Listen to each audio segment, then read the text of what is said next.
All right, so in this video, we're going to take a deeper dive into what it looks like to set up your author profile and how that affects the book marketing plans that get drafted through forward.io. So if you haven't signed up for forward.io yet, here's what you do as your very first step. You're going to click Get Started Free. You're going to tell us your name, and then, of course, you're going to put in your email address that you'll be using to access forward.io. Then you will give us a password.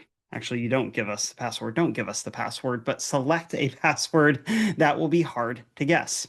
And then you're going to say create account. All right, once you've done that, you'll be taken to your author profile page where you can go ahead and upload a photo. You don't have to do that, of course, but I do recommend it.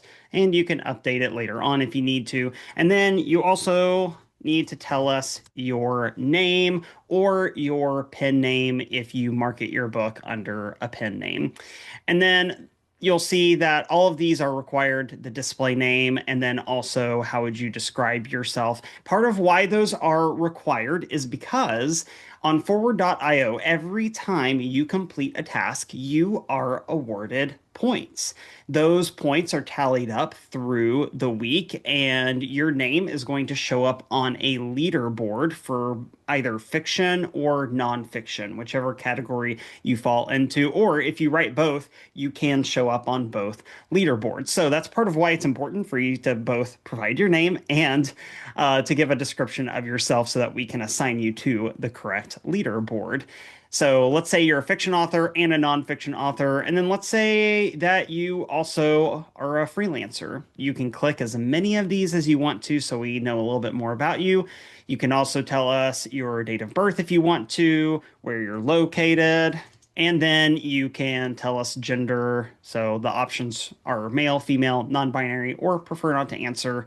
And then you can also tell us where you are in the world. And even though this is another optional item, I do strongly suggest you tell us a little bit more about your writing journey. Are you just starting out as a newbie, or are you someone like myself who's been writing for so long that you can't even add up the years? So 10 plus years. And then what are your publishing goals? Are you trying to build a full-time writing career? Is this something you just enjoy doing as a side hobby? Is this a legacy project for you? Again, you can select as many as you want to here, but it'll just help us understand your goals a little bit better when the plan is drafted for your book later on. And then we would love to hear where you found out about us.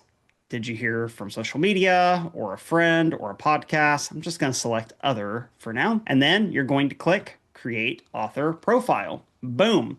So now that you have created your author profile, you are also able to start adding on the books that you will be marketing. Now, I'm going to cover that in a different video, but for now, what I want to show you is how you can edit your author profile if you need to. So right up here where it says account settings, you're going to click on that. And the very first thing you will see is your author profile, and you can click edit profile. So if at any point you need to update this, you want to change your display name, you want to update how you describe yourself, you probably won't update your birthday. That usually stays the same for most people, but you might update your location if you move. Now, there are a couple of questions on here that did not show up on the initial onboarding process. And that's why it's important you take a look over here too. One of those is, do you have a literary agent or representation? Okay, so you're going to select yes or no on that.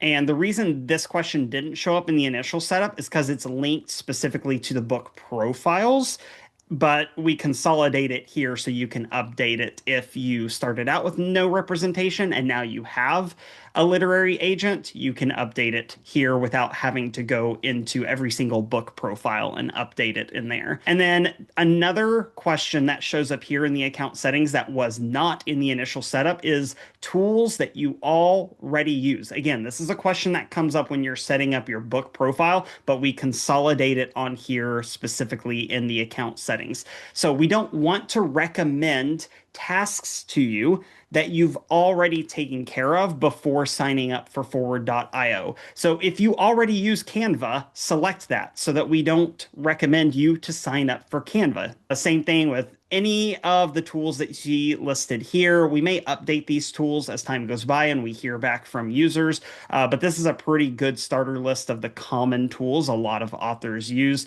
So again, if you're already using Kit, or Buffer, or Query Tracker, or Publishers Marketplace, let us know. That way we can better tailor the suggestions that we give to you. And then once you've updated all of that, you can hit Save Profile. There you go. If you ever need to update your email address, you can do it right here. If you ever need to update your password, you can do it right underneath the email address. And if you ever need to delete your account, though we would be totally heartbroken if you left, you can do that as well down here. So you will have to type in the word delete to confirm, because we will wipe everything from the system. Once you hit delete, it is completely gone. So yeah, that's how you set up your author profile. That's how you update your author profile so that the book marketing plans we put together with you can be more specific and more powerful to meet your needs and help you move your book forward.